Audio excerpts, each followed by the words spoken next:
Welcome back to another episode of Straight Facts. Lots to delve into today. Ben Chilwell's return. The Chelsea agenda. A lot of Chelsea fans talking about an agenda against them online. We're looking into the big Haaland news. Liverpool, Man United fighting it out for him. Of course, Chelsea and City there as well. And we're also going to be looking at the Premier League flop 11 so far today. Who have been the worst performing 11 in the Premier League so far this season? All that to come on Straight Facts. Myself and Jess Black are here for the next hour or so. How are you? I'm good. How are you? Can't complain. Can't complain. It's nearly Christmas. Got the Christmas food shopping done today, so very, very excited to eat it all, basically. So happy days. You don't seem so good. What's wrong? What's the matter? What do you mean? Good. You're up. Liven up. It's Christmas. Look, we've got an expression here in English. They look lively. Look lively. Do you know what I mean? That's what you got to do. Make sure you're looking lively there. There we go. That's better. There you go. Bit of what you should do. Shake it off. Shake it off. Get ready. Come on. Get into the mood. Just start the show. We're live. Viewers, hit the. Do you know what? Just what can we put in there? What emoji can we use? Put in members. Put in the top bins emoji if you want Jess to liven up a little bit. That's what we're going to ask you to do right now, or just any emoji for Jess to liven up right now. That's what you want to do. Fix up, look sharp. Yeah, that's a like one. I like that. Surim here says this is true. Jess is such a Scrooge. That's what. Only joking, only playing. Lots to talk about today. Loads to go through. How are you feeling after yesterday? I've talked, I've seen a gal and a lot of Arsenal fans putting pictures up of Mbappe saying that Nketiah Mbappe comparisons and stuff. Have you been partaking in such activities? I think we know it's a joke. A little bit of humor. Nothing to take too serious, but yeah, feeling good. Interested to see who goes through to the next round so we could see who we could potentially be playing against. I already said that we knew it was going to be a fringy, weird, rusty performance, but 5-1, a debut goal for Charlie Patino. Those are the best things to really come from that. So not feeling too bad. As long as they keep giving us bad teams to play, I'm sure we'll be able to win those games. So I'm loving it. Yeah, I mean, well, you won't have a bad team. Well, you might get a bad team in the quarter. It depends. There aren't really any bad teams left, is there now? So it's the semi-finals will be tough, and of course the other quarterfinals go ahead today, and we'll take a look at those a little bit later on in the show. One of the big pieces of breaking news today surrounds Chelsea. A lot of talk about Chelsea at the minute. Ben Chilwell, some news put out via Simon Phillips only 10 minutes ago, where it's claimed that the Chelsea medical staff are hoping that Ben Chilwell could return for the Tottenham match on January the 23rd after responding well to his ACL physiotherapy. And it does, it'll be very positive news for Chelsea fans if this is true. There does seem to be a lot of stock at the moment being put in Ben Chilwell. Yeah, I think he just had hit some decent form, and then they started playing really well around that time. And then I think their little bubble or their little kind of like bump in the road also, it's kind of like at the same time that he has been out of the squad. I don't think the Chelsea fan base is that they're not really loving Alonso. Maybe like it's just a little bit different. But I think when you're going through a rough time, or you think you're going through a rough time, anybody who's outside the team feels like they're going to be the answer and solve all the issues. So Ben Chilwell is probably somebody that they're looking at. Let's keep it real. Chelsea used those wing backs like midfielders, and they've been scoring goals and contributing to assists. And so they probably are looking at Chilwell as somebody to come back in and to get them back on track. I don't know if it's just as simple as Ben Chilwell comes back and everything is all rosy. But if I was a Chelsea fan, I'd probably be looking at it if I watched Alonso for the last couple of weeks. So, yeah, I think that's somebody that they want to come back. He's coming back from a significant injury, if I'm not mistaken. So may take him a while, but it's better to come back sooner rather than later. I mean, do you think that they're putting too much stock into it, or do you think that this is somebody that could come back and give them a little bit of a boost? I think that if I was a Chelsea fan, it's an ACL. You can respond well to therapy, physiotherapy. You can respond well to until he plays a competitive match. You never quite know, and it's a risky injury. And I still think Chelsea should be looking at LUKAKU on loan. They should still be looking at a replacement. 23rd, it gives them a week after that until the window shuts. If they put all their eggs in the basket of Chilwell's going to be back, they don't sign LUKAKU. I don't know, Newcastle or Leicester or somebody pick him up. Ben Chilwell comes back, twists in his first game, knee goes. That's it. That season for him done, and they're left with Alonso. I think that Chelsea Football Club, being as well run as they are, they still need to go and get the LUKAKU signing, and that way they have a much better backup for if the Ben Chilwell injury doesn't resolve itself. And look, I never wish injury in anybody, and I hope that the physiotherapy for Ben Chilwell works and he's all okay. And it's kind of interesting, really, because Chelsea fans seem to kind of have their backs up against the wall at the minute. Like, legitimately, I saw a tweet, and I saw this tweet because you shared it with me, because we're looking at talking points today. But this kind of typifies what I've seen from a lot of Chelsea fans, and it was from George Benson. And I like George Benson, brilliant YouTuber, excellent content creator. I've watched his stuff for a while, and I want to share on the screen so the viewers can see this as well. Actually, this is what he said, because I don't want to put words into anybody's mouth or kind of misrepresent what was said here. But this is the comment from him, which we'll put up there, that just says, the way Tuchel is being treated by the media, Chelsea by the Premier League, I'm sure now the whole football world can finally see the proof there is an agenda against Chelsea. Meanwhile, we will keep winning trophies, showing Cobham is the best in the business. And I've seen a lot of people talk like this, if that makes sense, around there's this agenda against Chelsea. The only problem I've got is I don't know what the agenda is, Jess. I don't understand what it is that Chelsea have had happen to them. You know, we've had clarity now, for instance, from the Premier League, who have stated that if you've got 13 outfield players and a goalkeeper available, you're not. Those teams weren't able to postpone football matches. It was if you had less than that, and they didn't. They had that amount ready. So I don't know whether it's to do with making them play when they've had players out through COVID. I'm not too sure whether it's some of the criticism of Tuchel of late in terms of has he improved the team enough. This Chelsea, and viewers, we want to get your take. Is there a Chelsea agenda? And if so, what is it? Like, I'm actually asking as a genuine question, what is the Chelsea agenda? Like, in your opinion, Jess, what is it? It's what happens when you go through a bad run of form and everybody's looking at you and you don't want the spotlight on you. It happens to every single fan base when you have been put on a pedestal. And for me, Tuchel and that Chelsea team has been put on a pedestal since last season when Frank Lampard went out and Tuchel came in, and that big run of form that led to, winning the Champions League. Everything was up on a pedestal, and Chelsea fans did a lot of that themselves. I didn't hear a lot of, we're still working on things. We still need a couple more players. It was just mostly, we're there and thereabouts. We need to start talking about Tuchel in the same category as Pep and Klopp. And when you do that, you go into a run of form that's not great, and everybody starts looking at you and talking about it. And so I think the Chelsea fan base has contributed to a lot of people talking about their form as of late, which isn't that bad. But when everybody's going to exaggerate a little bit. It's not that bad, but nobody's being treated unfairly in terms of like having to play games with, players out due to COVID. They cleared that up, and you still had a really good team that should have been able to beat Wolves, and you didn't, so I don't really see where the agenda is, other than when your team is doing well and you're pumping this, we're here, we're competing, we're in the title race, we're right up there with the best of the best, we have the same depth as everybody. Then when you go through that run of form, you have to be ready for people to talk about it. And I don't think the Chelsea fan base likes being spoken about in anything but a positive light. And I'm not saying that that's significant to Chelsea. Every fan base is like that. The Arsenal fan base is like that as well. We like to be pumped up. Yeah. And then when people want to talk about it, then we're like, no, it's just, that's how it is. But there's no agenda, baby. There's none. You just were up there, and now you went through a bad run of form and people are talking about it. And that's just how it goes.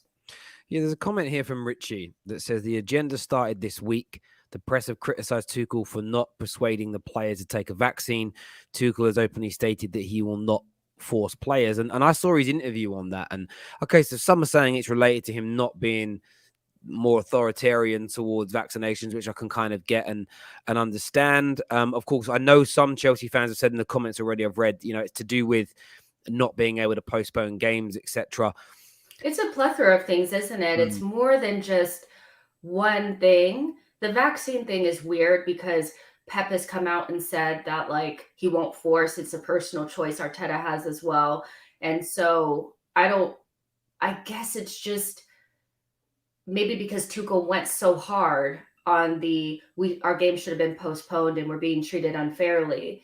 Then the Premier League or whoever journalist came around and said, but you're not forcing your players to get vaccine. None of that is right. You can't force anybody to get a vaccine, but I can see how 1 + 1 kind of equals 2 there. So yeah, it's kind of how it goes. No, I agree. Look, I don't think there's a Chelsea agenda at all. I think it's very smart from Chelsea fans. I think they're being so clever right now. And that's to the point of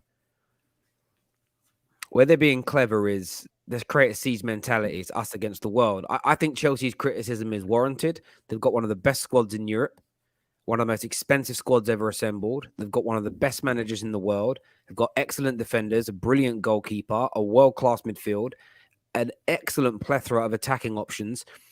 And they've gone through a bad run of 8 games, and the criticism that they're getting is absolutely justified. And, the majority of Chelsea fans are taking it on the chin because they know they deserve the criticism. They know that when you fail to win 5 of 8 games, you're going to be criticized. When you go from being, 3-4 points clear at the top of the league at one stage to being 6 points behind, there has to be criticism. And I think Tuchel is old enough and ugly enough to kind of accept it. All fan bases, I believe there's an agenda against them. Man United fans think it's them. Arsenal fans think it's them. Oh, the media, the referees, the this or that. Everybody and it comes down to we don't like reading criticism about our own football club. I think you hit the nail on the head with that part, and that's just how people think and feel. So Tuchel, is he getting stick from certain media outlets because he's said that he won't force people into taking vaccines? Probably. But you know what? Tuchel's a bigger manager than Mikel Arteta, and he's at a much more famous and bigger club than Pep Guardiola. So when you say things and you are who you are and you're at the club you're at, it's going to resonate more with media outlets. It's as simple as that. It's if the manager of Putney FC said he doesn't think players should have to be forced into taking vaccines, we probably wouldn't even see the headlines. But I can guarantee you, if the manager of the biggest club in the world says it, it's trending news for 3 or 4 days. It's the way these things. It's the way these things are. And I just look at it like got to learn to take the rough with the smooth, really. And I'm sure Chelsea are going to bounce back soon. They've got a great chance tonight against Brentford to get themselves through to a cup final and all that jazz. And just go and get it. It's just a case of go and get it done now. Terry, stop twerking for Chelsea. I'm not really twerking for Chelsea. I'm talking about, if that's what you heard, Blue Viper, I respect it. But I've literally just said that their criticism is absolutely warranted because they've not been very good. If that's twerking for a football team, then I don't know what I don't know what else to say to you, Blue Viper. Then other than you probably need a cuddle. You probably need a really big long hug, my brother. And I hope that you get that this Christmas. I really do. Kieran here says, I respect Tuchel's opinion. Smart man always speaks well. I think most people do. Like the one thing I'd say about Tuchel in this bad run, what I like about Tuchel in this bad run, now this is Viper, this is twerking. I'm going to twerk now for Chelsea. He hasn't had a meltdown. He hasn't blamed the grass. He hasn't moaned about the other team's tactics. He hasn't cried. He hasn't boo-hooed. He hasn't whined. I really like that about him. He's accepted, and what I've heard, he's accepted that they have not been good enough. And I love that. I absolutely love that. When you get like some managers that are like, it's not fair, the team were too low block, it's not fair, they just played long ball, it's not fair. So you're talking about Klopp, essentially. No, I'm talking about most other managers moan. Pep moans. Fergie was one of the biggest moaners in the... How many times can you remember Fergie saying, we were just outdone today? I actually quite like it's refreshing for a manager to not focus on anybody but himself and his own team and say, We'll do that. But yeah, Jurgen Klopp is a moaner. Jurgen Klopp is a whinger. He moans about the weird. He moans that teams don't play to his methods and do what he wants. It's very strange to me. Do you know what I mean? But Yeah. it's like a boxer. God, I'm so annoyed that my opponent didn't leave his hands down and he didn't let me punch him on the chin. It's so strange to me. But I think that side of Tuchel is really, really good, to be fair. Yeah, I mean, fair enough. My only criticism of him was right before the Wolves game. That was the only time I saw when I was like, might want to lay off just a little bit on you could just tell he was very upset, which is fair. I think I can understand why, but just the way that they went out there, I just thought it looked a little sulky. But again, after the game, he didn't turn around and blame anybody else, and that's a good thing. So Chelsea will be fine. I think this is an overreaction of the greatest magnitude that I've ever seen. You went through a bad run of form, had some players out, still a really good team. Maybe we overplayed how close you guys were to the Peps and the Klopps, Liverpool, Man City, but you're still a very, very good team, and everybody goes through a bad run of form. It's just when it's your time to catch fade, you just catch the fade. And it just is what it is. We all go through it. Do you know what it is? I don't even think, like, a lot of people are writing Chelsea off out of the title race, etc. Now, look, I know that it's only happened to one team to be top at the league at Christmas and to not win it. It's only happened to Liverpool. Every other team that's been top at Christmas has won the league in the Premier League era.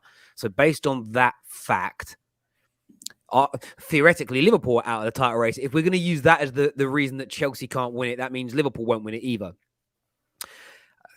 Chelsea have just had their bad patch, which City have already had, which Liverpool have already had. I'm pretty confident that Chelsea are going to turn this around. I'm pretty confident that Chelsea are going to go on another really good, maybe not unbeaten run because they've got Liverpool and City coming up, but they can turn it around. It's just this bad run of form comes at a point where now you have to start winning because we're going into the second half of the season. And, they've got Liverpool, Tottenham, and Man City in the space of the next 4 weeks. It's going to be amazing from a neutral standpoint. So they come through those games with positive results and a handful of points behind City and Liverpool, maybe even level. They've got every single chance of still winning this Premier League title. I think that what's happened is Arsenal fans, Man United, everybody has been waiting and chomping at the bit for 11 months to have a go at Chelsea. And this is their time and their opportunity to have a go at Chelsea. And I think that writing anyone, if City draw their next game and lose one over Christmas and Liverpool win all of theirs, it'd be mad to write City off. I do think it's mad to write Chelsea off right now. Over the next, if they lose to Villa and drop points against Liverpool early in the new year, then maybe we go, okay, do you know what? Now you're 9 points, 10 points behind. Cool. Maybe we concede. But I just think it's a little premature right now to just say Chelsea out of the title race. Their season's done. I think but you have to look at the Chelsea fan base as well. Like some of it is coming from them that they're out of the title race. It's coming from some of them. Well, you know what that is. You know what that is, though, right? What is you know that? You know what it is. You know what it is.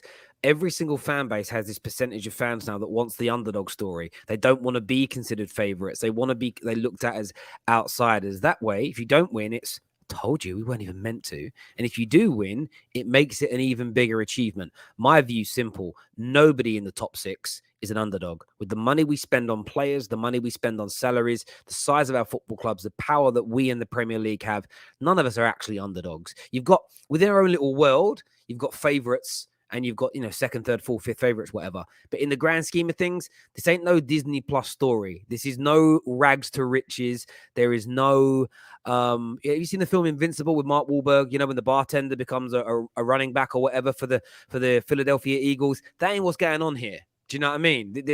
Walt Disney is not in charge of this story. So for me, it's that I just stand by that. A man like J-Ron, this is J-Ron Javerne, as you all know from the terrace. He says, Chelsea won't win the league. Big up to the both of you. Cheers, my brother. Thank you very much. We'll be back in that studio soon, mate, because I am officially COVID-free now. The tests are back. I'm healthy. I'm good. I wouldn't say quite. I had my first beer as well. I want to see how my body reacted to alcohol, and I'm good. So the fact that as an Englishman, I can have a drink at Christmas, I'm a very happy boy. So I hope you're good, Jay. Hope you're good, my friend. We've got other super chats. I've been starring them. We'll go back to them soon. We are doing something fun later on in the show, people. We're going to be doing our flop 11 of the season so far. Flop 11 debate is coming up later, so I'm really intrigued to see who you all think is in that. So make sure you you're getting ready to put your flop 11 in the comment section. What I'd also like for you all to do as well, I want to do something a little bit Christmassy today. I want to do something a little bit Christmassy if you're watching. Please tell me your favorite ever Christmas movie. I want to know your favorite Christmas movie or film. Or if you're from the same part of Ireland as my son, he says film. He literally says film. That's how he says film. I want to know who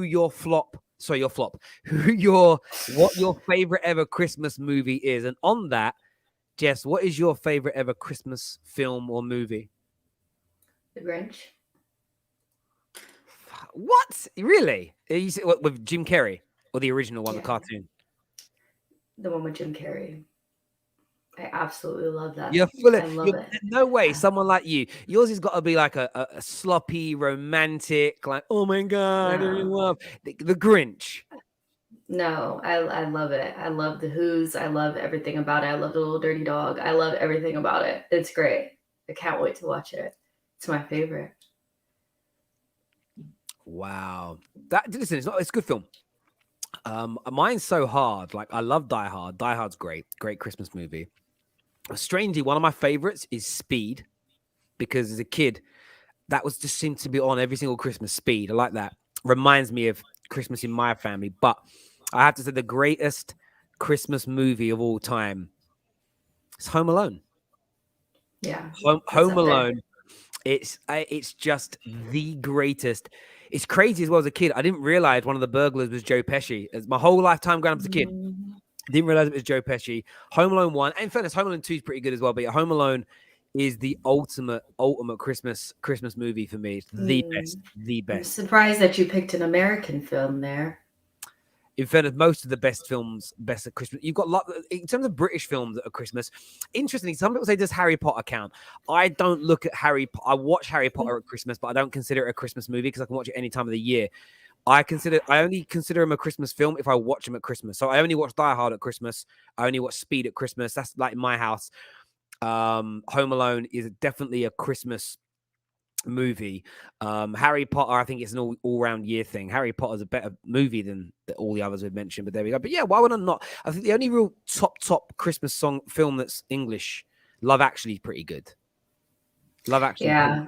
And what I like The Holiday. Well, it's half and half. Literally the way they film it, I love that film because the way it was filmed is all the stuff shot in England looks like a British movie, and then looks like an American movie in the American half. But I love that film. It's Jude Law and Cameron Diaz. Good. I don't watch rom-coms. I love that. It's a good film. Yes, you do.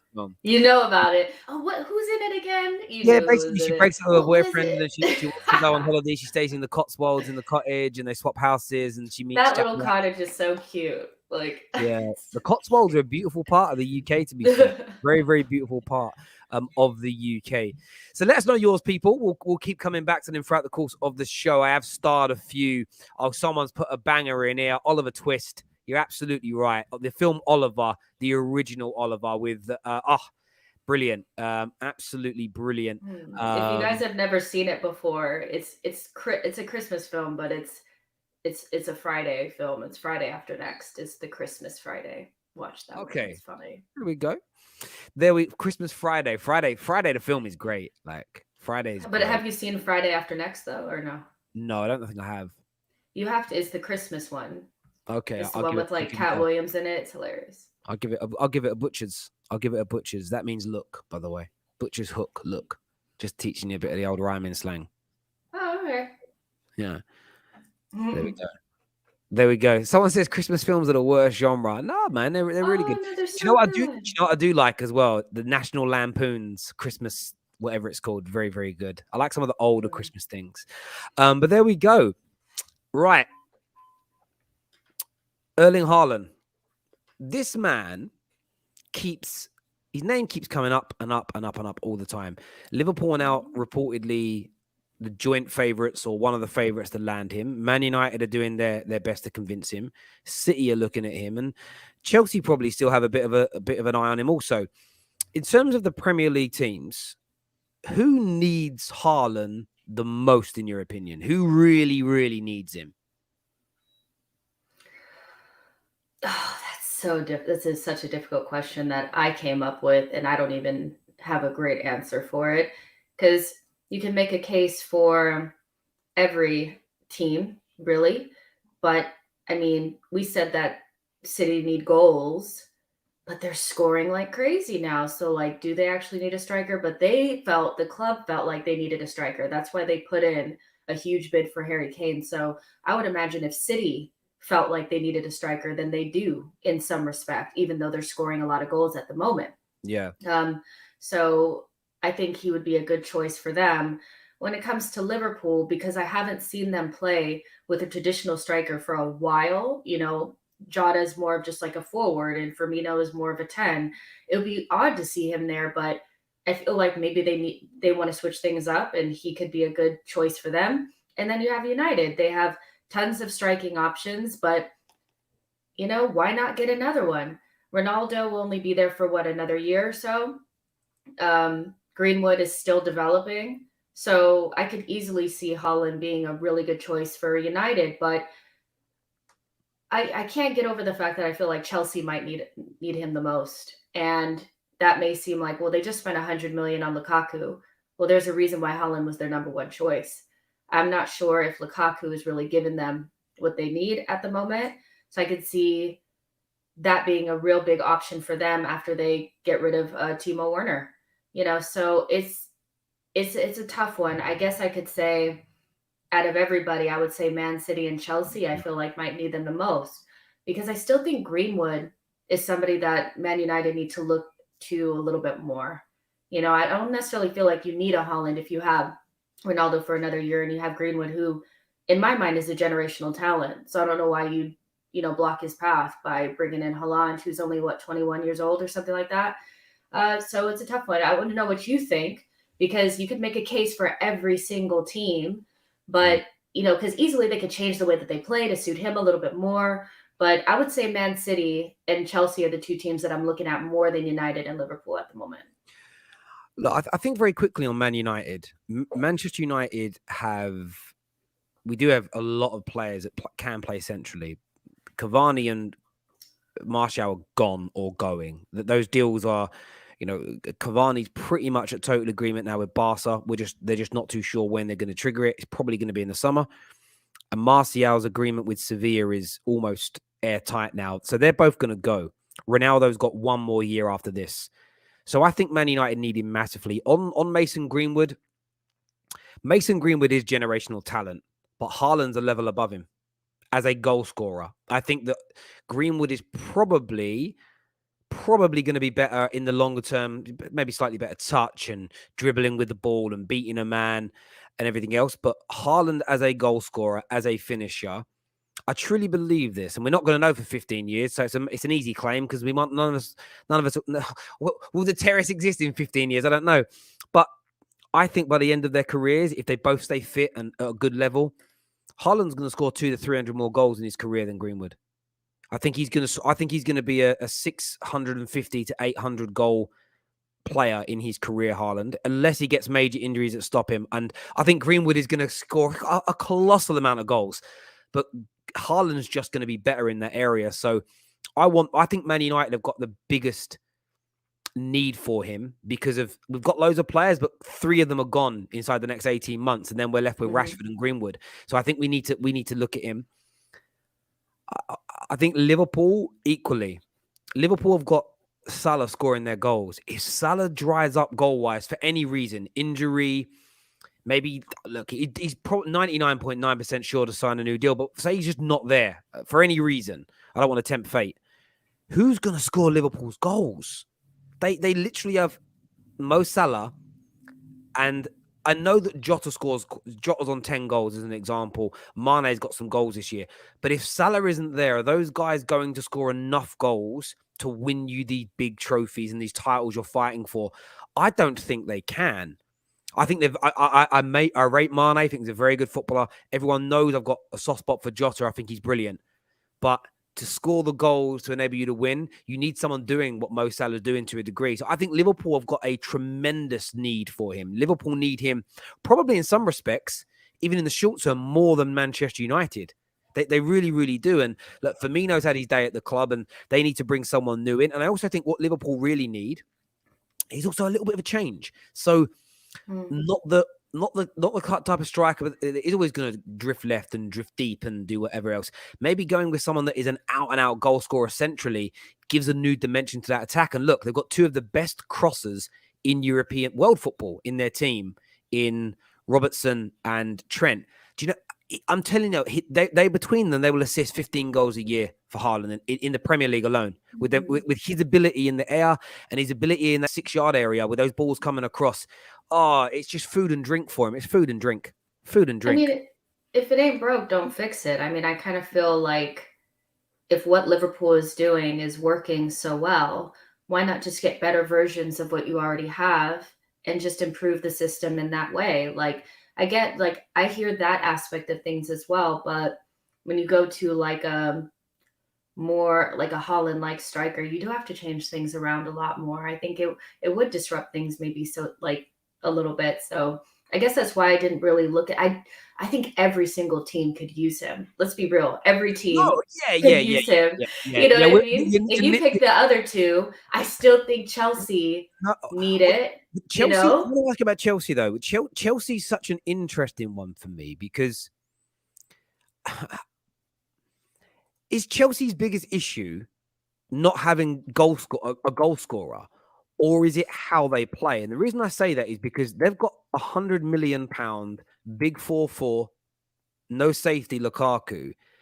And I know he's been out injured and he's reportedly had COVID, so he's missed some more games. But he did go, 7 or 8 games without scoring goals. And I don't think that was because he was missing an abundance of chances. It's because Chelsea weren't creating them. And I suppose my question is more, Tuchel's done some brilliant things at Chelsea. But do you think he's actually, for a manager of his level, improved the attacking element of Chelsea's game enough? And if he hasn't, is a even better striker the answer, or do they need to look at the people around the striker? Is it the Kai Havertz and the Mason Mounts that need to improve, or is it they just need a better goal scorer? Well, I mean, I think that's kind of the limitation of the system that they play just a little bit, and it's a successful system, but I think it's one that also needs to be looked at a little bit because you can't get a number 10 into the midfield. So inevitably you end up playing number 10s out wide and you limit the amount of goal scorers that you have out there. Kai Havertz to me is somebody that just is in between. He's like a 9.5-ish type of player. Mount is definitely a number 10. Ziyech is also somewhat of a creative player. So you have creative players playing in forward positions, and that's where you really want your goal scorers. So when you have a system like that, I just feel like it doesn't suit all the players that they have. And so it's not necessarily just like they need a new striker. Do I think Lukaku does present somewhat of an issue up there? Yeah, just a little bit. Because as we've talked about before, he has a little bit of a trampoline touch. He's not somebody that you can really rely upon and build up the way that maybe in Serie A when he had that extra moment. He doesn't really have that in the Premier League. So when you're counting on the 3 people up front to not only create and score goals, everybody up there has to be damn near perfect. And they don't really have that at the moment. So I think it's a little bit of system. It's a little bit of personnel, maybe a little bit of I'm not going to get that many good chances, so I'm snatching at them.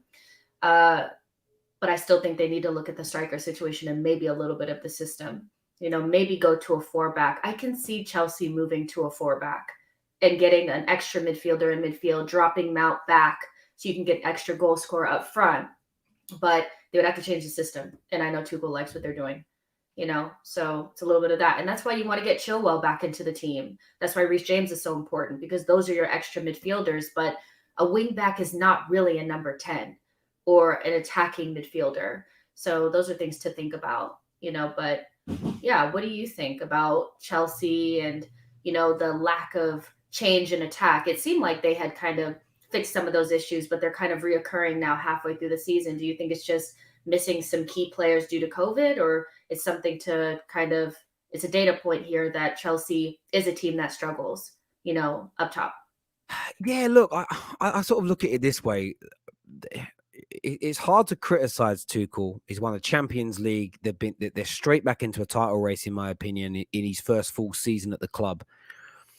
But from an attacking point of view, in the last over the last 8 games or so, they've looked very dull indeed, and it's been irrespective of who's been in or out. And I understand when you've got all the players missing, like right now, the injuries are a big issue, big problem.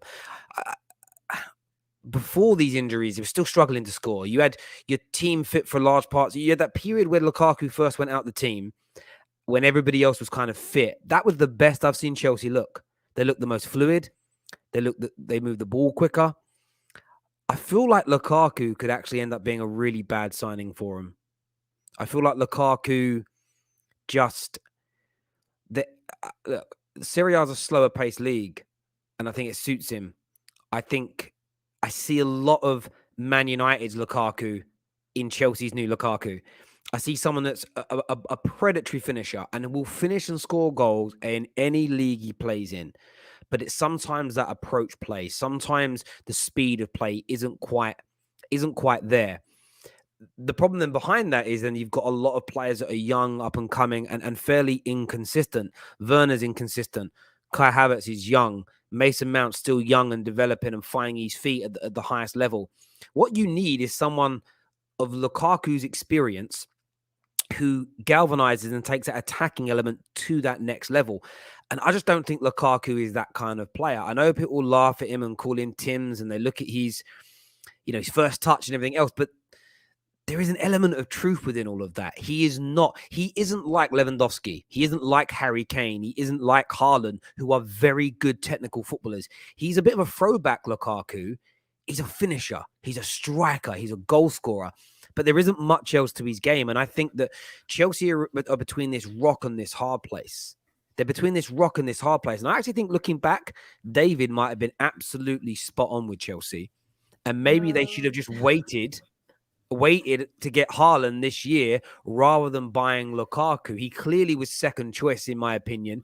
And I just don't necessarily think he's going to take Chelsea to where they want to be, because Tuchel's style of football requires the ability for players to be fluid.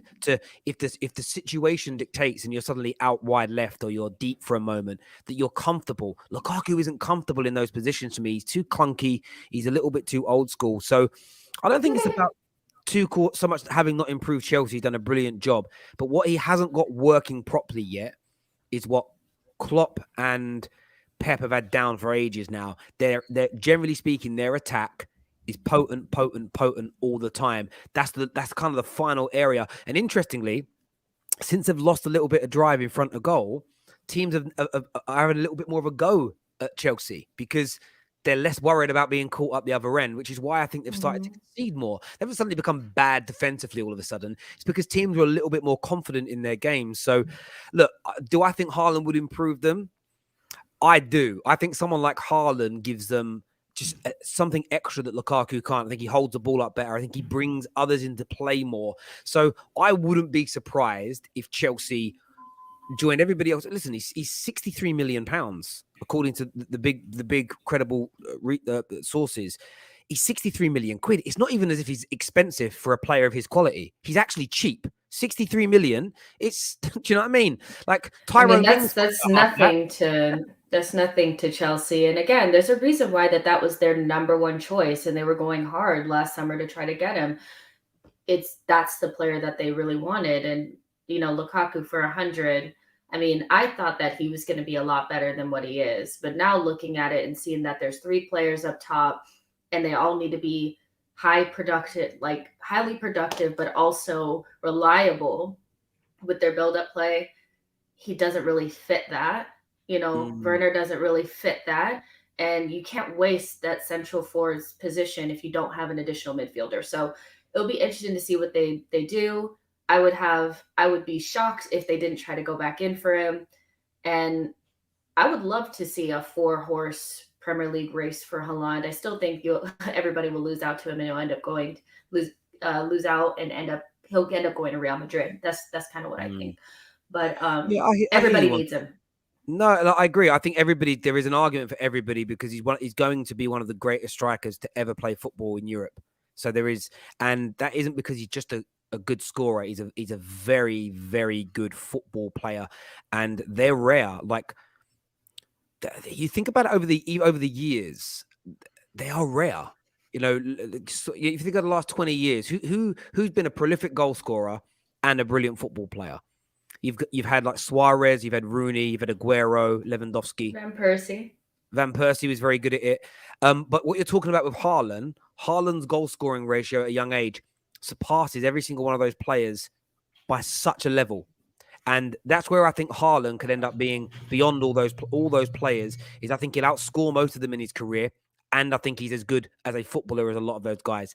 Probably not as good as Wayne Rooney as a technical footballer, but Rooney, I wouldn't actually look at Rooney as a prolific goal scorer though. He had a few years where he was when he played 9, but he was more of a second striker really. He was more of the sort of Bergkamp role rather than the out and out number 9, if that made sense. But yeah, look, he's tremendous. I think everybody could do with him in their teams. Viewers, what do you think? Where do you think Haaland is needed the most in the Premier League? Because we can delve into the transfer stories all we want, but I want to know where you, the viewers, think he's most needed. We're going to go to some of your super chats now that have been coming in throughout the course of the show. Please make sure that like button is smashed for us and you share this stream across your social media platforms. Please check out our Twitch account as well. The link for that is pinned in the live comment section and in our description below. We've got exclusive watch along content coming to Twitch very, very soon. So make sure you're following that and you don't miss it and you're fully engaged and know what's going on. Terry, if Liverpool sign Haaland, I am prepared to host both you and Jess in South Africa. Take me on. Cool. I mean, sweet.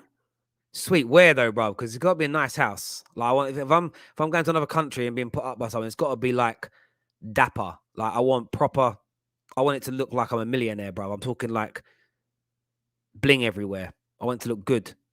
Not bling. bling. When I say bling, I saw the most Age amazing. the hell out of yourself right then. Bling bling. I didn't age myself. It's just how I like to talk. We have an expression over here, like live within your means. Like I don't want to be like verbally. I don't want to be mutton dressed as lamb. Do you know what I mean? Conspiracy against Chelsea. I prefer not to speak, is what Jose Mourinho has got to say. I think Tuchel isn't a special one. I won 3 Premier Leagues. There we go. Bit of trolling there. Spurs were given permission to postpone their first COVID-19 game with 16 players available. So that's already against what the Premier League stated, need consistency.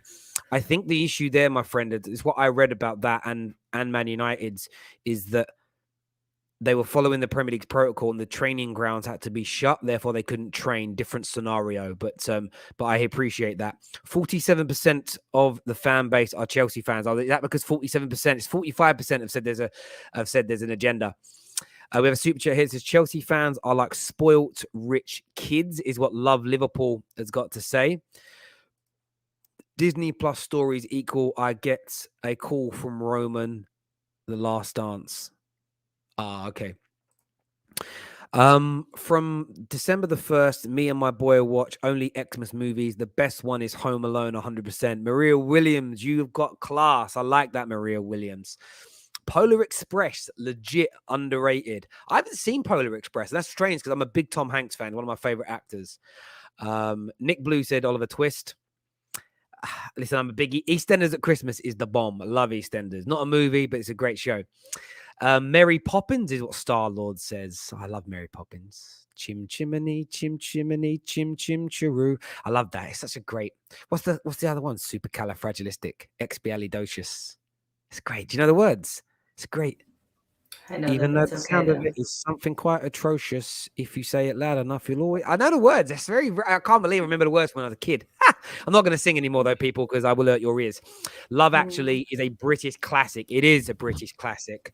FSG will get Haaland. Ain't happening. It's a weirdly constructed tweet, but thank you. Afternoon, Terry. Which is your best Only Fools and Horses Christmas special? My one is Jolly Boys Out and is amazing. I do like it's not called Cops and Robbers, where they dress up as Batman and Robin. That was brilliant episode of Only Fools. But I also like, I swear, Time in Our Hands, where they become millionaires, is a Christmas special as well. So that's it. That was very emotional. That check Fabrizio Romano's Twitter. I think City are signing him after selling goal score. Do you mean after selling Ferran Torres? I went and checked. I haven't seen any talk on Fabrizio's page about him saying that, Leng and Sweet. But thank you for the super chat, brother. Jess is spot on. Kai Havertz played on the right in the 4-2-3-1, which I think Chelsea can play it. He was so good, will suit him. Also Lukaku and Werner as well. Most deluded Twitter fan base love their downfall. I think he's having a pop there at Chelsea, but I'm never quite too sure. David T here, long time no see, David. He says, my mini agenda against Lukaku stems from some of our fans and the media using Lukaku's form at Inter to beat Ollie over their head with. He was right. It is interesting that how like people can change their mind on these things. I mean, Inter are fine without him as well. Like, I know that that's never like a real indicator, but I mean, like a little bit. Like, they're totally fine without him. Inter have been fine, like 100%. Yeah. So I don't know if it was just an easier league. He just did better there. Maybe. Joshua here says a league that suited him. Yes. Sorry. Josh here says, consider Nightmare Before Christmas a Christmas movie. Probably. It's called Nightmare Before Christmas. I'd definitely consider that. Terry, if Liverpool sign Haaland, I'm shooting my shot for Jessica Alba. You're going to try it with just going to get in the DMs of Jessica Alba. I wonder what it was going to say after Jessica for a moment. I was like, Jess had just been basically proposed to live on the air. I thought that was from Man Like Sarim for a second there. But Jessica Alba, I can understand. Well, it's not really my cup of tea, but yeah. Anyway, was she in Fantastic Four? Is that Jessica Alba? Yes. Did she play Honey? The film Honey with the dancing thing? Was that Jessica Alba? Yes. Yeah, I haven't seen many of her films. I just think I know her from those two. But there we go. She was. Oh yeah. That's her. That is her. Right. Listen, viewers, we're going to do the quick fire round a little bit later, but this is going to be fun now. Flop 11 of the season so far. Flop 11 of the season. This is the 11 worst players you think so far this season. We want who you think they are. We want to know right now who makes your flop 11 of the season so far. I'm going to start with Jess. We're going to go to the goalkeeper first of all. Who are you putting in as your flop goalkeeper? Does it have to be like traditional Big Six type of thing? No, it could be any goalkeeper, anyone in the Prem. I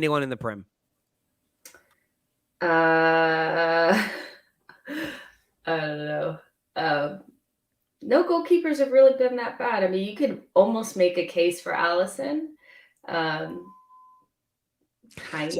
I was going to go with the guy who Spurs signed. Probably a little bit harsh because he hasn't played, but he hasn't played. Is it Golinin from who they signed from Atalanta? I kind of feel like he came in, fairly big reputation, and he's only up against Hugo Lloris and he can't get a game. I forgot that guy existed. Exactly. That's why I've gone with him. Okay, go with him then. Go with him. I think he's an easy one because I actually think a lot of the goalies have done. I think goalkeepers have actually done quite well this year. It's hard to find somebody that's had like a bunch of howlers or whatever. Like there really hasn't been. A few people, like Leno. A few people are saying maybe Leno. So we give it to an Arsenal player. So we just give it to Leno instead. Are you happy with that? No. Leno. How is Leno? How is it Leno? How did he flop? Because he's been replaced by a relegation goalie. Oh, you mean England's future number one? Yes. Get that? So, anyways, it's not Leno. It's whatever guy they run into Spurs. All right, that's what we'll go with. No one in the comments. You need to keep your dog quiet, please. I can't. Get outside. She's doing her own thing. Stick it out in the yard. Oh, actually, here's quite a good one though. Darlow from Newcastle. Actually, is quite a good shout. To be fair, we'll put Darlow there as well as an option. We're gonna play. We're gonna say centre back wise. Who are your flop centre backs? Mm, can we say Varane? You can say whoever you want. There are no rules. Say what you think. You think Varane's been a flop? I mean, we always talk about availability being important. It was Champions League Varane, and he hasn't really played, and he came with a huge reputation. And Lindelof is still playing games, so I have to throw him in the pot. Yeah, it's interesting. I mean, I was going to go with Maguire. I think Maguire's had an awful season, Mm. which is there. One comment here says, first 3 matches for Arsenal, Leno was in goal. This is true. This is true. I'm going to go with Leno in goal. It's made my mind up. Leno's in goal. Great super chat. Look, I'm going to say no to Varane, and I'm going to put Maguire in there in his stead. But the guy I wanted to put next Okay. to him, and I'm going to put Maguire instead. But you know who I'm really disappointed with this season? Really disappointed with. It's going to be a weird one, maybe. Yannick Vestergaard. I thought he was going to do so well going to Leicester City, and I think Why? because he was very good at Southampton, and I just thought he would go to another level, having better players around him and in front of him, better manager. He's been No, awful. put Soyuncu. Soyuncu. I think you should put Oh, him I in love there. that he's doing badly. So, didn't you? Do you know who else we might want to throw in here? You might, What about Christian Romero? Hasn't really been playing that much. Came with a big reputation. Think he's more. He should be in there. Yeah, probably. So let's go with Romero and Maguire. All right, I've put a Man United player in there now. Right back. Who's the biggest flop right back in the league this year? Not Tamiyasu. Let's see. Aaron Wan-Bissaka. He should go in there. Who else? Can't be No, him. I think AWB is fair. I don't think you can look beyond AWB. He's been atrocious this year. He really has. How about left backs? Who's been the worst? So a few people saying Emerson Royale. I kind of get that, but I No, feel give it. I mean, I feel like that's a little harsh on him because he's all. You can't really be upset about something that they never were. He was never a yeah. defensive right back. He's just going forward. So I think that's harsh. No, I agree. I look at Emerson Royale and he's kind of done what I expected him to do. That the age range he's at, the fact that Barca are letting him go, he wasn't a top class player. He's done okay. But AWB, the Sure. ceiling's higher, the expectations are higher. And it isn't that he hasn't improved going forward. He's been terrible defensively as well. So I'd give it to AWB. I think that's fair. Left back. Who would the left back be? Oh It's got to be Kieran Tierney for me. no, No availability.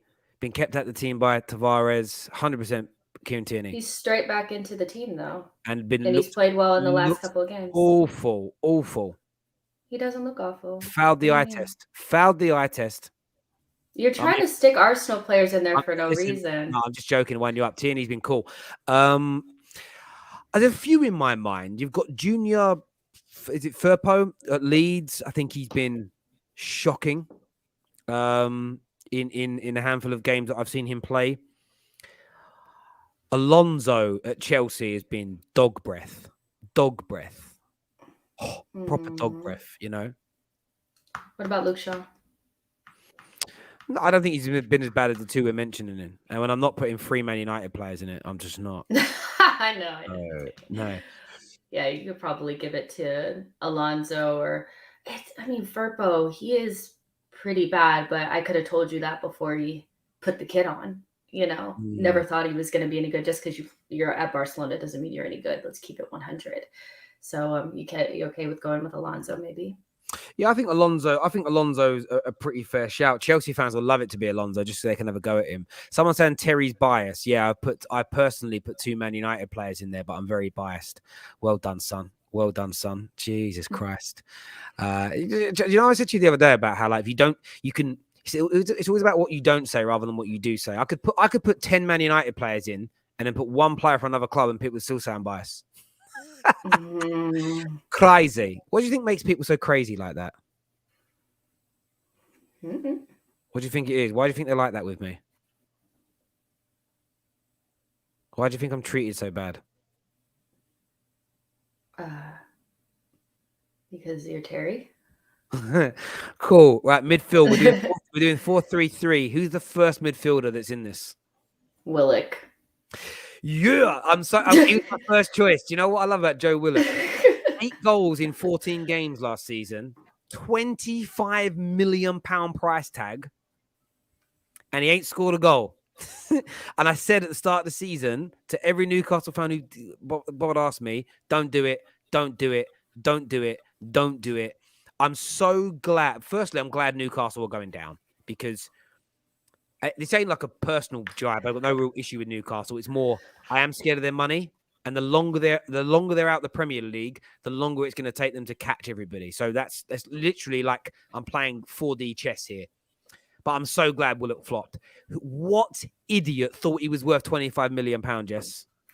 Newcastle, hey! Yeah, like he can't even get into the team. That's how bad it is.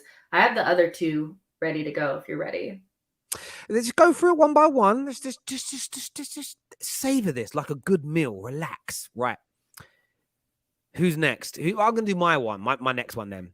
Thomas. No, I'm going to do mine. I know because you're going to Thomas Partey. No, Stop. Thomas Partey. Thomas Partey's got to be in it.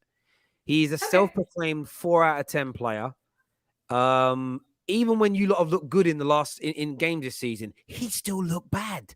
He's been carried by young what's his name? Lukonga. Been carried by Xhaka when he's come back. Like Thomas Partey has been for a player of his ability as well. So he's different to Willock. Willock is a charlatan. He is not a Premier League footballer. Thomas Partey should be, but he ain't. It's like Thomas Partey is so much better than the majority of midfielders in the Premier League, but his performances are the worst. It's like, I don't even know I can't even think of an analogy, but it's like he's a really good car, but it just keeps breaking down. It's more annoying than an old banger. You expect an old banger to break down. You don't expect like a brand new Range Rover to break. And that's what he is. He's got to go in. He's got to go in there for me. Willock and Partey right next to each other. They're nice Arsenal core at heart together. Who's the third midfielder? Would you agree with Partey, by the way, going in there? Would you agree? Yeah. I don't think he's been as atrocious as you're making him out to seem. He said it himself. He can go in there. He said it himself, 4 out of 10. Yeah, but if you're doing an interview talking about how you've been, if you know that the majority of the fan base thinks you've been bad, you can't sit up there and say, well, I've had injuries and da-da-da. You kind of have to lay it on thick. So he's been better than that then? I don't think he's been as bad as you're making him out to seem. But you put Varane into this, and you tried to put Luke Shaw into it, and their biggest issue really this year has been injuries. But you're giving Partey a pass for that. Come on now. No, but I said that he should be in there. I said that he should be in there. You look very upset that he is. You've lost your zip now. The Grinch is back, everyone. The Grinch is back, people. As soon as you say something bad about an Arsenal player, just who's in it next? Who's going in next? Saul. Yeah. We're in agreement on that one. I'm so upset that Saul Niguez has been this bad, but he has been poop. No, you're not. Of course, I'm upset for him. I'm glad from a rival point of view because we don't need another top class Chelsea midfielder. But why do you think he's been so bad, in your opinion? It's hard to come mid-season, or no, not mid-season. I'm sorry, but he kind of came late. He didn't really get the adaptation. I really think you have to give people a chance to adapt. But he looks cold. Like, he looks like he's just out there. He looks cold. Like, I don't want to be here. It's foggy. It's not Spain. It's not pretty. And, Spain and England are not the same thing. So I think it's a little bit of that. Playing in a very pressurized situation. And, when I look at him, I just think he don't even want to be out there. He looks so cold, So I think it's a little bit of that. He won't make it. I wouldn't be surprised if they send him right back to Atletico in January. It hasn't worked out. Sometimes it just doesn't work out. No, I hear you. I think he's just been shocking in every single which way. He really, really has. And I'm pretty sure, Ram, why have you wrote a message saying Ram was right? Why are you talking about yourself in the third person, you freak? What is wrong with you? Ram is right. My word. Let's actually dad there on his computer instead. He's been listening. Big up yourself, sir. Right. Left-hand side of the attack. Who would you go with?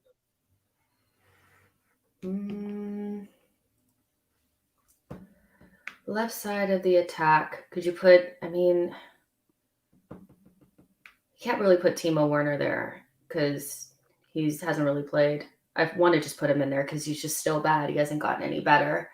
You could put Mane there. He hasn't had a great season, has he? But just by his standards, really. Could put Rashford there. He hasn't been great, has he? He had that little jump and then came back down. See, for me, listen, I get why people say, for me, it's Jack Grealish. I guess. £100 million. Like, do you know what I would say about? But we said during the summer he was never 100 million. But he was. But you don't use that excuse when talking about Maguire. Yeah, but he's just been bad. I don't think Jack Grealish has been bad. I think for an attacker he has. I don't. He's eye test wise, he passes it every game he plays. But for me, where I look at Jack Grealish as being a flop so far this season for the money, is that part of it is he isn't playing for a team in transition, a team with a bad manager, a team he's playing for the best team in England right now, with one of the greatest managers of all time. He doesn't have an excuse not to deliver. And I would say he's been very underwhelming by his standards. And if all the other players we've mentioned, if you'd have said to people at the start of the season, who's the better player, Jack Grealish's name gets mentioned above all of them. And, what have been his standout games? His brilliant moments. He did very well in one Champions League game that I watched him in.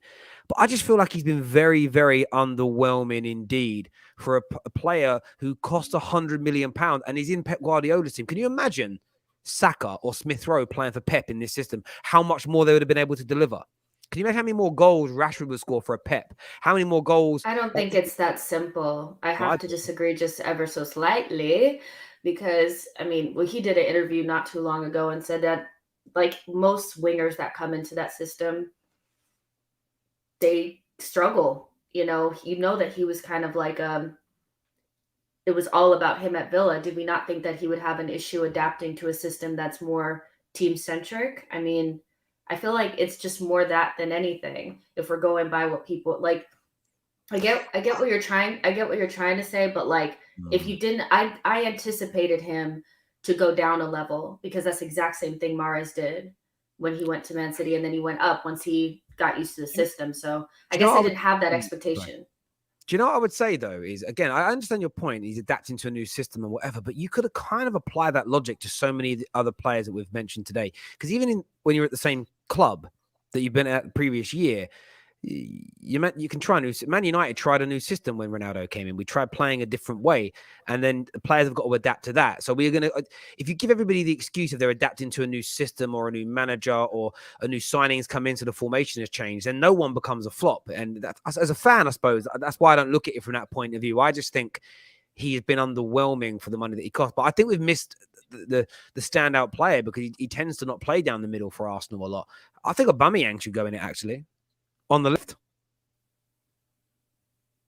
No, he's played center forward almost all season. So I say we stick him on the left and stick Aubameyang in it. Or we change the formation to 4-3-3, but we do it with like a 10 and 2 strikers and put Aubameyang. You can't change it just to fit Aubameyang in because we know that the center forward is going to be Lukaku. Yeah, but I think Lukaku and Aubameyang should be playing together, and then we stick a number 10 behind them. No. Yeah, I think we did. Think so. Viewers, because you need to find a way. You need to find a way to put Sancho in there. Then viewers, yes or no for me? Do we do it with a 4 with You're two trying strikers? Too hard. Viewers, do we do 2 strikers and a 10? Hard. Viewers, do we do it with 2 strikers and a 10, or do we do it with a left winger, a right winger, and a striker? Right now in the comment section, yes for the change, no to keep it how it is. We'll go with what the audience has got to say here because we've got a yes here. We got a yes here. We got a yes. We got quite a few yeses coming through here. Kane at striker. I mean, so we just do 3 centre forwards and do Kane, Lukaku, and Aubameyang. I'll be happy with that, if I'm being honest. No, because you need to figure out a way to get Sancho in there. Sancho's not going in it because because you can't put Sancho in it either because you've got to give him the same excuse you just given Jack Grealish. No. You tried very hard to put Arsenal players in there. What you did there, Jess, when I'm sitting there smiling when you're talking Jack Grealish, I was like, you're getting me out of putting Sancho in. Thank you. Not really. Sancho is not adapting to anything new. Oh, Sancho's not adapting to anything new when he's moved to a different country and had 3 managers in one season, but yet you've given that excuse to Jack Grealish. All I was saying was that I don't think he's been as bad as you've made him out to be. In the mud. You've put yourself in the mud there. You really put yourself in the mud. Go ahead. Put Aubameyang in there. No, I'm cool. But we're not. No, because you're so trying hard not to put Sancho in there. No. Listen, he's been a flop. But we can't put Sancho. But he's not been a flop. Then you said Grealish wasn't for the same reason, did you not? I gave you a reason why he's probably not playing as good as he possibly could. But I never said he didn't have to go in there. Yes, you did. That's the part of. No, I didn't. You gave reason why you shouldn't. Why are you not giving that reason for Sancho? That's exact same reason and the same logic. Are we not having a conversation, or is it just okay? So if I give an alternative view to something, then I'm saying he shouldn't go in there. Why are you not giving an alternative view to Sancho? Because that's your job. No, it's not. We're just having a conversation here. You can give alternative views whatever you want. Come on now. Terry has won this one. I know, everybody. I played a bit of 4D chess there. I knew what I was doing. I laid the groundwork. Have fun. So easy. Have fun. Sancho goes in there. Sancho's not in. So what we're gonna do? We're gonna stick with Aiden. That is not very fair. Don't write things like that, please, sir. Probably though. So I say probably not. We go with 3 strikers. And we just go with we make them nice and narrow. The team ain't got to be functional. I think we put Lukaku, Aubameyang, and Kane all in this team because they have all been big flops this year. Those 3 have been bigger flops than Grealish, than Sancho, than any of the other players, Saka, any of the other players that we've mentioned that haven't maybe scored enough or done enough yet this season. I'm just going by what the viewers have been saying, names the viewers have been putting in. I would go with Aubameyang, Kane, Lukaku because for their price or their standard or their overall quality, they've all been poo-poo, haven't they? Or am I cap? Do you think any of them been good? Are you defending Aubameyang now? I think that's what it is. Are you defending him? Do you want Aubameyang in or out? No, you can have him in there. That's fine. Do you want him in there, though? I want Sancho in there. I think he's been a bigger flop, like, by far. Before the season, everybody said Aubameyang was washed anyway, but now he's flopping. Can't flop if you were never up. But you can't put him in if for the same reasons that you didn't want Jack Grealish in there. It doesn't make sense. I gave an alternative view, but I didn't care if Jack went in there or not. I was fine with it. Just an alternative view. I said he deserves to be in there, and you said I don't agree with that. I don't think he's been as bad as you made him out to seem. You said you don't agree with him being in it. Those were your words. Clip it. Find it. I don't think that's what I said. You said you disagree with the... You know what you did there. You know you walked into a closed patio door. It's okay. Viewers, that's what we're going to go with. So our flop team of the year, we've picked it, is Leno, AWB, Romero, Maguire, Alonso, Partey, Willock, and Salniguez, and then 3 strikers of Aubameyang, Kane, and Lukaku. I think that's pretty good. It's a good mixture from all clubs. No one from City, no one from Liverpool, which I think is probably about fair because they've been very, very good this year. Who's the most represented there? 1, 2, a couple from Man United, 3 from Arsenal. Well, you forced Leno in, but that's no, I didn't. The super chatter did. We kind of said it was hard. But who's your flop manager? Who would you put in as a flop manager? Flop manager. I'll let you choose.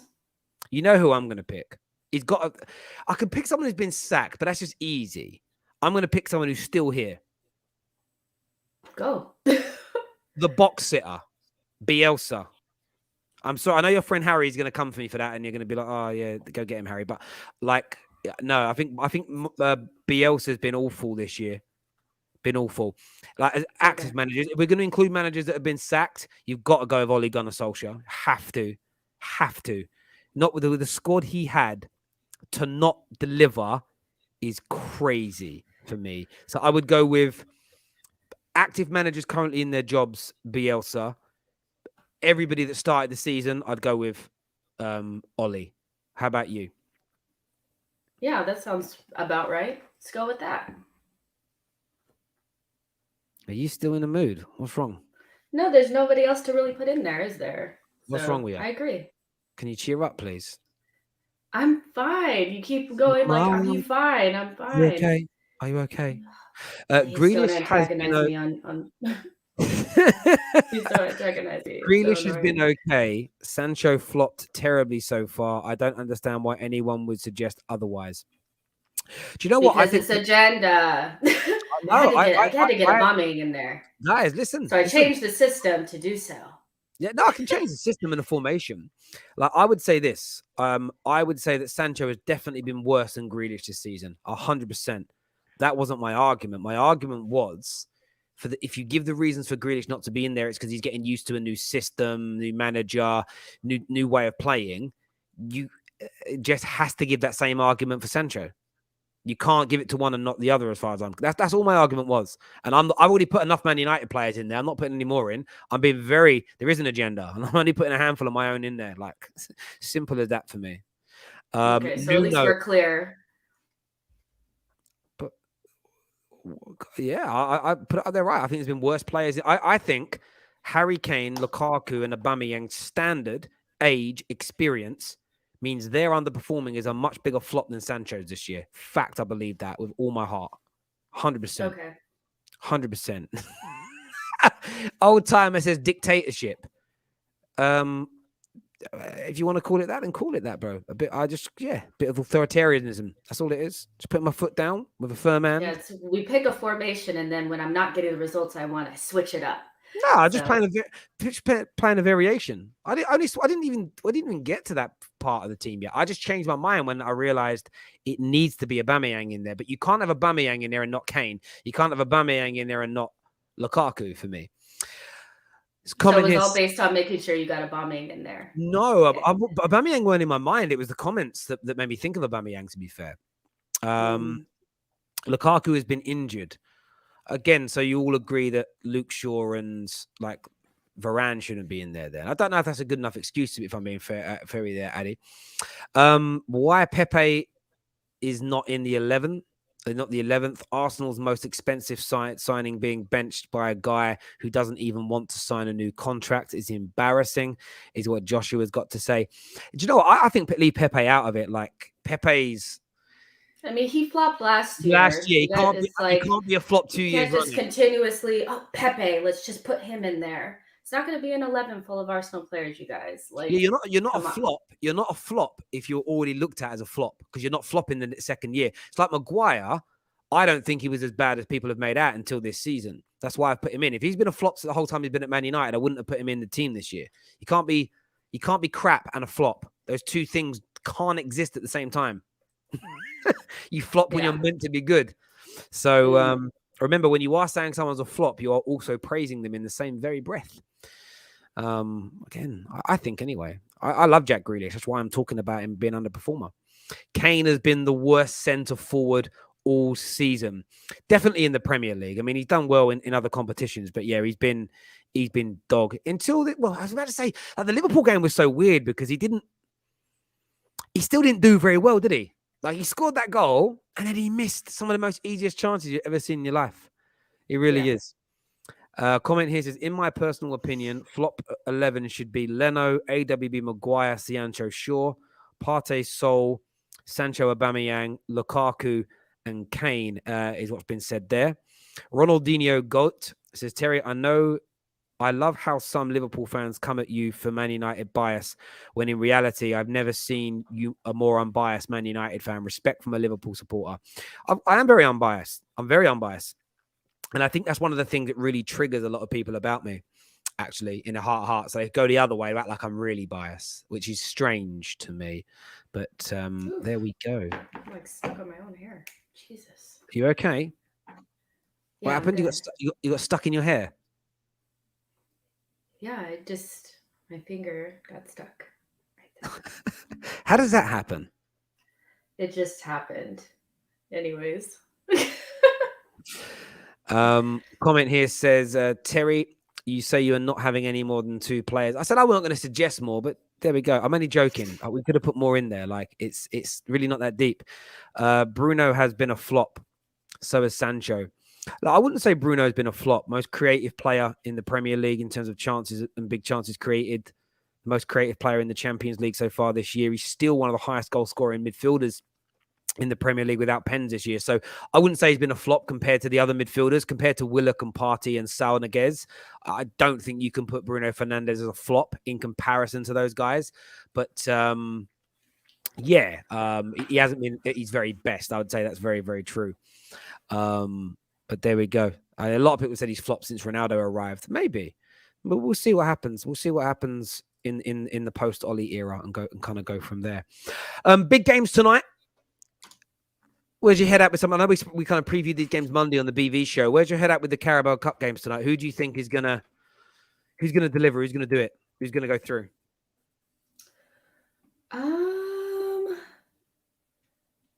Chelsea, Leicester, maybe. There'll have to be at least one shocker in there, right? So I do think Chelsea will beat Brentford. I think Leicester might go really strong, and maybe Liverpool will go a little bit weaker. And what's the last one? Spurs, West Ham.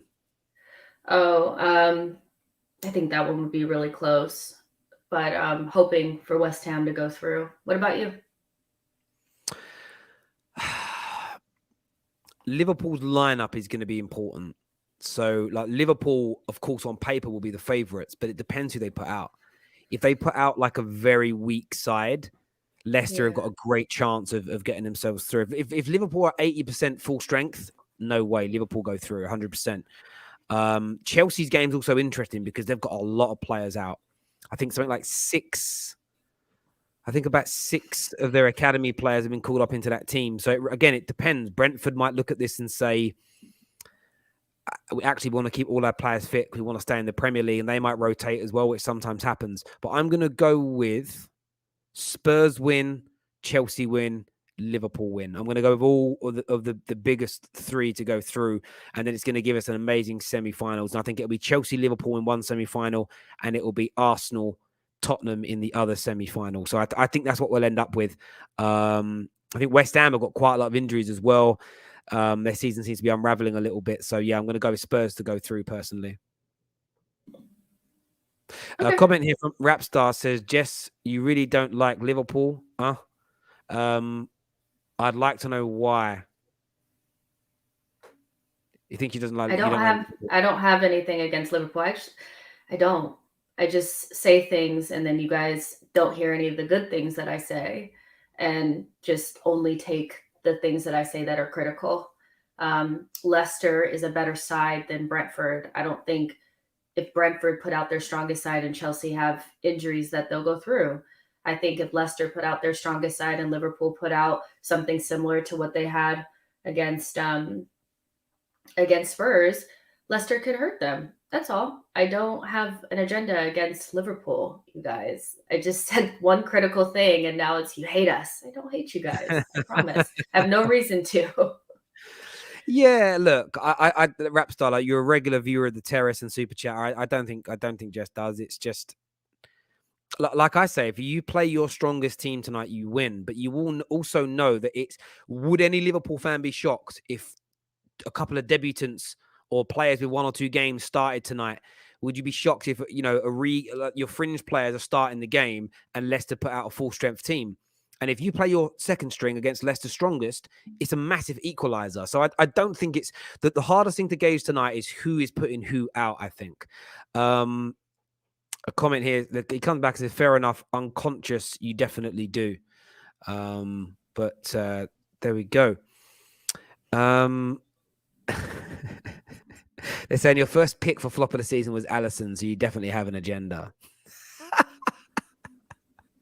Okay.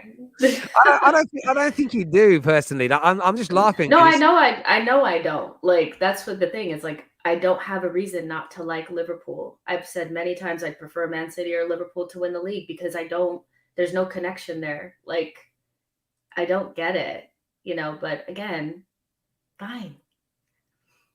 I thought Mane hasn't been as good as he was last season. So that's the reason why I said it. Yeah. No, Liverpool is not going through. We'll field a week 11. But that's the crazy thing. Like, I said that on a stream the other day, and Liverpool fans got at me. Why are you saying that for? I'm just, that's what I think's going to happen. I don't know. Leave me alone, please. Jess, it's the Mane comment when he's the 4th highest scorer, and you said he was a flop. I'm just saying there's a lot of Liverpool fans that have been very critical of Mane this season. Listen to what you guys are saying. So maybe talk to some of your people in your own group. I think Mane is he's one of my favorite players outside of Arsenal, but he hasn't been as good this season. Why do you guys think you guys are so afraid if something happens to Salah? Yeah, so just on tonight. Maddock from the Mirror said that Liverpool will field several teenagers tonight and make up a large part of their bench with the youth ranks. So that's what I hadn't even seen that, but that was what I assumed you were going to do. And if that's true, if you've got like 4 or 5 teenagers on the pitch and 4 or 5 on the bench, Leicester as long as Leicester pick a strong team, they become the instant favourites, irrespective of Anfield or not. I don't think that's an unfair thing to say. Liverpool have more players out than Chelsea. I didn't know that. Is that true? That's a madness. That's a mad stat. That is a mad stat to learn. Thank you for letting me know that.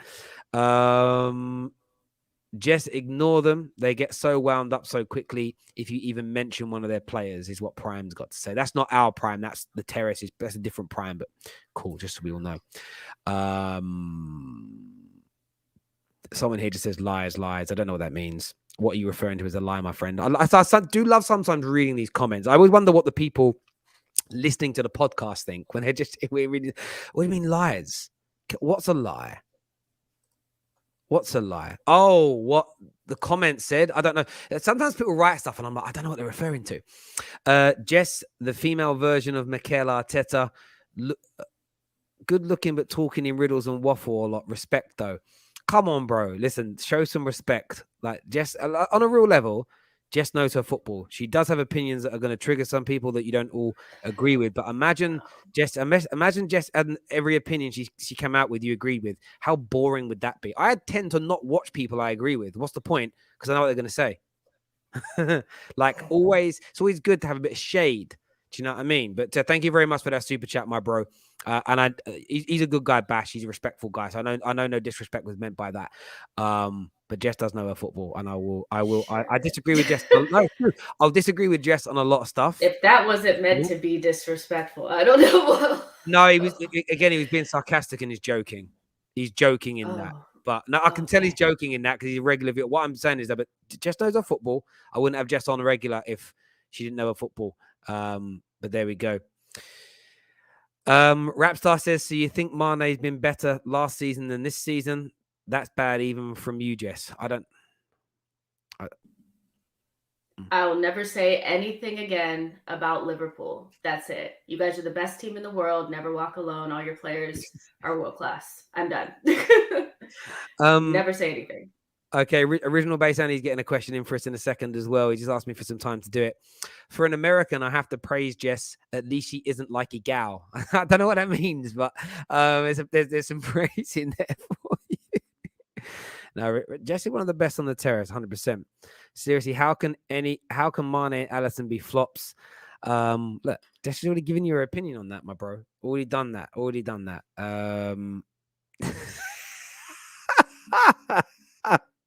Sorry, some of the comments on here make me Chelsea fan that says I like Jess, she knows her football 100%. Call Gal on. No, Gal's not on. Absolutely no disrespect. Actually, I rate Jess. My apologies. I was just joking. Bash, do you know what it is, mate? You comment so much. I knew you were joking, and I knew how you meant it as well. That's why I backed you at the same time. Love this show. Terry, can you post a link for the prediction show you did before the season started? I don't know where that is. Just go find it. It's one of the Bet Victor shows. I don't know where that is.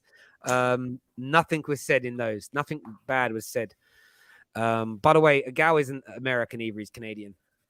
Come dine with me settings. 4 past managers, who would you dine with? For me, Sir Alex, Wenger, Jose, Klopp. Also, big up Jess. Hashtag replacing Gal. Who would be your? Could you have come dine with me in America? The show. No. Essentially, No, what we it is. don't. Essentially, come dine with me is. It's like a thing, and there's like 4 contestants, and each night they each go to each other's houses, all as a group, and one person cooks for everybody. But if you could host 4 ex-managers or 4 managers at your house for a dinner party, who would they be?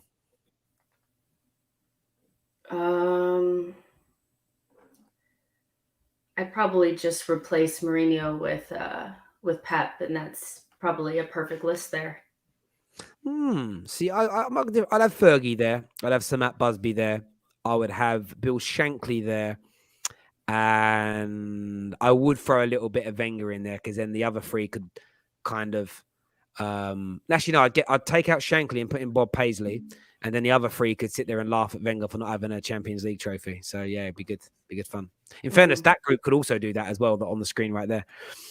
Thank you. That's all I wanted to say. Lol, my G. Big up yourself, Rapstar. Thank you very, very much indeed. Everyone that's tuned in, a big thank you to each and every single one of you. Make sure before you leave today, you go and check out the Twitch account. The link for that is in the live comment section. Get yourselves subscribed, get yourselves ready, because we've got watch-alongs starting very soon. You guys have been begging us for watch-alongs for ages, so they're coming out very, very soon. This show is also going to be available. Look who's here. A gal in the house. You can download this later on today. It'll be available on Spotify and other podcast providers as well. So if you want to have a little listen back, feel free to do so. But until next time, everybody, look after yourselves. Take care. Goodbye. God bless. Jess, pleasure as always. Thank you. Thank you for having me. No worries. Take care, everyone. Bye-bye.